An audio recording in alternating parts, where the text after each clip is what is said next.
Hi, I'm Kimberlyn Bridges. You probably either know me or you know someone who knows me very well. I'm Grammy's granddaughter, and I have wanted to be a missionary my whole life. Today, I want to talk to you about why I want to be a missionary and how to respond when God makes us wait. Because this is a time when He's having me wait, and maybe I never will become a missionary. But I want to talk to you a little bit about my story. So, as I said, I've always wanted to be a missionary, ever since I was little. I would sit in church as a little girl, and I would watch the missionaries visit from different countries. They'd come from China, India, all around, and they'd come to the church and tell everyone about what they had been doing. And my eyes were always glued to the stage, just waiting for each word they said. It just sounded so adventurous and exciting.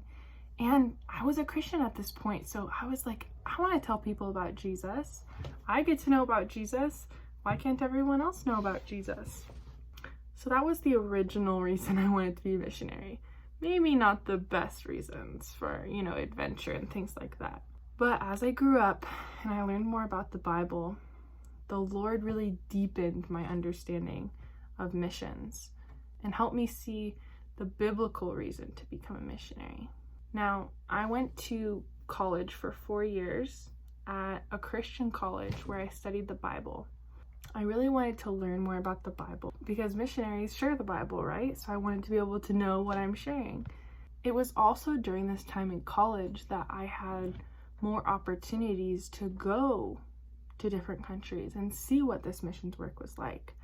I got to go to Haiti several times, and I even got to teach English, and I got to just love on the kids in the orphanage, and I went to Madagascar where I got to teach about the Bible. And I got to see that I really do love it. So it wasn't just something in my head that I thought I would like, but I got to actually experience it and see that it was something that I really loved. My definition of what it meant to be a missionary really changed. I always thought of a missionary as someone who went to a faraway country, but there's missionaries right here. If I really love God and want to obey Him, it doesn't matter where I am, and it doesn't matter what my job is. I should be telling people about Jesus regardless. Before this, I had this idea that once I became a missionary, once I reached this next level of achievement in life, that I would somehow then start being more faithful and more passionate and be telling everyone I saw about Jesus. But if I'm not doing that faithfully now, if I'm not telling people at the coffee shop or people who visit my church or that I meet in other ways, if I'm not telling them about Jesus, why would I tell people about Jesus in a different country where they're all so different than me? And it's even more scary. Now, I still really do want to go to a different country. And that's not for everyone. But for some people, God calls them to different countries. And sometimes they're beautiful countries that are a lot like the United States or just very comfortable and developed. Sometimes God calls us to the remotest parts of Africa where there's a lot of dirt and there's not necessarily the things that we're used to having, like certain kinds of food and water and shelter. Sometimes you have to drive hours and hours and hours to have access to anything like that. How do I know where I'm supposed to go? There's no reason for me to have it all figured out right now. He's going to show me when He's ready. And right now, I have this awesome opportunity to practice patience.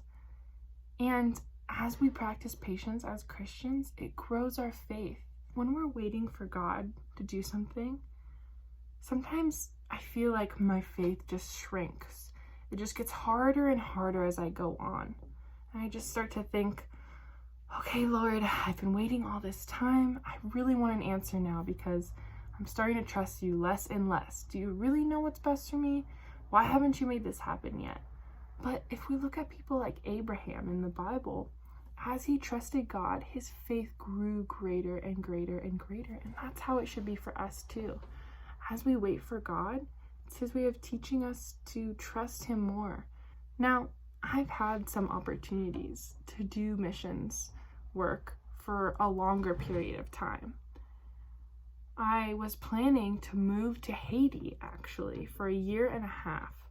And I was going to move last November, so almost a year ago now. And I had everything planned out. I had the tickets bought. I was already starting to pack up my boxes and getting ready to go. And one day, I got a phone call, and the director of the missions organization said, "Kimber, we've been thinking about it a lot, and things aren't safe here right now. They were safe before, and we were excited for you to come." And by the way, I was going to be teaching English and teaching the Bible and help leading women in Bible study. And he said, "It's just not safe right now. Especially people from the United States are targeted, and there's a lot of violence, and everyone who's connected to you will also be in danger because you're from a different country. So we don't think it's the best thing right now. So we're going to cancel the trip." It was so hard. I had to ask the Lord, why? Why did you get my hopes up? It definitely seemed like this is what the Lord wanted me to do. I had prayed about it, and I had felt peace, and I thought that this was the best thing, so I was so confused. But I know that he doesn't mess up. I know that he's always in control. And people encouraged me and reminded me that God does not withhold anything good from those who walk uprightly. So if I'm really loving the Lord and obeying him, he's not going to keep good things from me. He doesn't just bring bad things in my life just to laugh at me. If difficult things happen, it's because they are good. They're good because they're growing me. So I had to see it that way, and it was really hard. And then just recently, last month, I was supposed to go to Africa for a month. It was in Africa that I was supposed to learn about Bible translation to see if that's something that I wanted to do, if that's something that the Lord was calling me to. So I had everything ready to go again, had the plane ticket bought, and I sent in my passport to the embassy in Washington, D.C., and I sent in my whole visa application with it, and the paperwork comes back and it says denied. Again, just this sinking of my heart and wondering why. I mean, the reason why that they denied it is because of COVID, but the funny thing is that there were 4 people on my team, and 2 people got accepted and 2 people got rejected, and so we really don't know why, but the Lord knows why. It's difficult, and there were a lot of really hard days and a lot of tears shed over this, but I had to get back up and remember that God is in control and that he's working for my good and that he loves me and he has a plan for me. So he brought me peace. He really did. And even shortly after seeing that decision, I knew that, okay, well then there must be something better for me out there. Sometimes God opens and closes doors, and it can be really hard. And sometimes it doesn't seem fair, and sometimes it's confusing, but he knows, and he has the best plan. And sometimes he shows that to us, and he lets us see, wow, that's why he did that. But sometimes we never get to see, and we just have to trust him.